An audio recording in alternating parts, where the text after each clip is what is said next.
Welcome to Exodus Lesson 12. Israel creates a golden calf. Please, as usual, pause for your prayer now and fill out the memory work fill-in sheet that I sent to your house. Have your parents check your homework and get your pronunciation guide so you can pronounce the names that I've left on the screen for you. All right, pause now.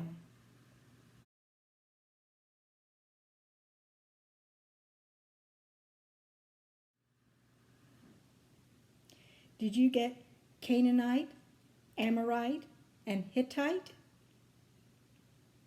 Remember in last week's lesson that we talked about how God had created a covenant relationship with the people of Israel. He tells them what he wants them to do and what the blessings and punishments will be, whether they obey or disobey. And in Exodus 19:8, 24:3, and 24:7, it is recorded that the people said, "All that the Lord has spoken, we will do." So they have decided of their own free will to enter into this covenant agreement with the Lord. So Moses has gone up onto the mountain to receive the 10 Commandments from the Lord, and he has been gone 40 days and 40 nights. This is almost 6 weeks. So in this time, the people have become restless and have decided to turn away from God and his representative Moses as if they had abandoned them. They didn't have very much faith that they couldn't even make it 6 weeks, could they? And so they asked Aaron to make them some new gods for them to worship. The gods that they wanted were just required a few sacrifices here and there and then playing afterwards. Well, who wouldn't want a God like that? Few sacrifices and then do whatever you want.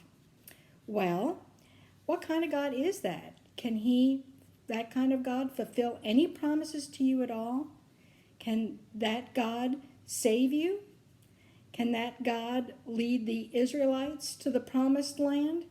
No, of course not. So they have committed a very great sin by leaving the worship of Jehovah God for other gods. Some people think that when the Israelites said in Exodus 32:4, "This is your God," literally it means these are your gods. Remember, God is in 3 parts, the Father, the Son, and the Holy Spirit. And that Aaron then declared a feast day for the Lord after he built the altar to the golden calf, that these people, that they were really just worshiping Jehovah God, but using a molten image in his place. Well, the Bible has something to say about that. In Psalm 106:19, it says, "They made a calf in Horeb and worshipped a metal image." And in 1 Corinthians 10:7, it says, "Do not be idolaters, as some of them were. As it is written, the people sat down to eat and drink and rose up to play." So we know from these scriptures that what they did was considered idolatry, and therefore they had broken the first 2 commandments. "Thou shalt have no other gods before me, and thou shalt not make unto thee any graven image." Because the people have broken their part of the covenant, God becomes very angry. He wants to destroy them all. Well, except for the descendants of Moses. And this would not be breaking God's promise to Abraham, Isaac, and Jacob. Remember, one of the promises to them was that he would make a great nation from their descendants. Well, Jacob had the 12 sons, one of which was Levi, who was an ancestor of Moses. So even if he destroyed all the descendants of the other 11 sons and just raised up children unto Moses to be the great nation, he would have kept his promise. But Moses begs for the lives of the people, and God relents, and Moses heads down the mountain with the 2 tablets of stone containing the 10 Commandments. As he goes down and he gets near to the camp, he hears the noise of the camp and realizes that they're singing and making merry. And he sees, when he gets down close enough, the golden calf and the fact that they were going wild. One of the versions says unrestrained, one says wild.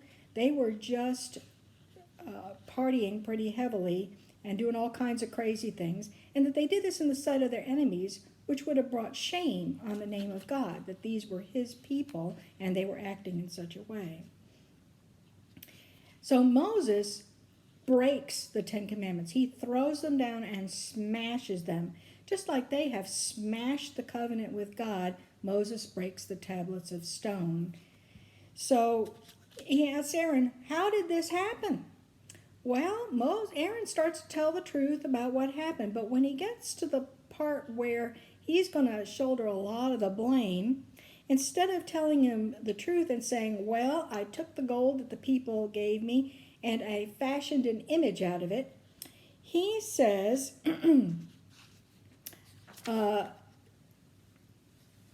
they gave me it, meaning the gold, and I threw it into the fire, and out came this calf. That's in Exodus 32:24. Have you ever heard such a ridiculous lie in your whole life, that he took the gold, threw it into the fire, and out pops a golden calf? Well, it's the most ridiculous lie. But before we start making too much fun of Aaron for this, let's think about it for a minute. He did a very bad thing. And now he's kind of scared and he's worried about what his punishment is going to be when he tells this story to Moses. So basically, he just makes up the first lie that pops into his head so that he won't get blamed for what happened. Do you ever do that? You ever gone and said, he did it, when you're getting trouble? Well, it's the same kind of thing. You just get desperate about being punished and you make up a terrible lie. Well, that's not the way it's supposed to go. Remember, it is much better to confess your sin, whatever went wrong, say you're sorry, repent of it, and turn back to God. And so then you can receive forgiveness. But unfortunately, Aaron goes with the lie.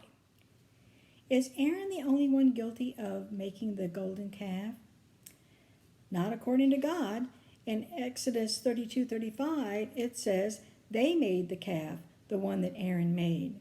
Remember, the people urged him on and pushed him to do that. So even though it was Aaron's hands that fashioned the golden calf, the people were just as guilty who urged him to do it. And it's like that today. If you ever go to a store and you want some gum and you don't have the money for it and you push one of your friends to shoplift it for you, you're just as guilty in God's eyes of taking that gum without paying as the person who actually did it. So we have to be very careful because God knows the heart as well as sees the actions of people, and he knows whether you intended a bad thing or not. We must never encourage someone else to sin. At this point, Moses destroys the golden calf, and he does it in a whole bunch of ways. He burns it, he grinds it into powder, and basically he drowns it by throwing it in the water. And then he makes the people drink the water that he's thrown this debris into. Now, there's nothing special about the fact that he made them drink it, like it wasn't going to poison them or anything like that. The point was that it was very symbolic for them to know they had to take within themselves and recognize the great sin that they had done. Each person needed to understand how horrible this was, that they separated themselves from God, that they broke the covenant that God promised forever for them. God tells them that he will no longer be among the people. He will send an angel to lead them along the way, but he will not be with them like he was before. Remember, God had a very close and personal relationship with the people, protecting them and doing things for them and helping them with battles and things like that, but not anymore. And the people mourn about this, and rightly so. It was a terrible thing. Moses sets up something called a tabernacle or a tent of meeting outside the camp. And this is not the tabernacle, the one we will be talking about next week. the one that we've read all those instructions for on how it was to be made, and the furnishings and the priestly garments, because that has not been built yet. This is a special tent, probably a smaller place, that Moses could go and meet with God privately. And Moses begs again for the people that they should be God's special people again. And God listens, and he relents and says that they will be his special people again. He will renew his covenant with them, because Moses has found favor in his sight. So the Lord tells Moses to cut out 2 tablets of stone and bring them back up on the mountain. Last time, God actually cut the stone tablets out of the mountain for Moses, but this time he asks Moses to bring up the tablets, and God writes on them again the commandments that he wants them to follow, and renews the covenant with the people, and reminds Moses of the laws and things that are important to him. He also warns Moses that they should not have interaction with any of the people in the promised land. They are heathen. They do not follow God, and they were not to marry them or be close with them, because they could lead the people away from God. Can this happen today? Can we be led away from God by friends who are not Christians? Well, yes, we can. If they do things that are sinful and we hang around with them all the time, we can be influenced to do those things too. 1 Corinthians 15:33 says, "Do not be deceived.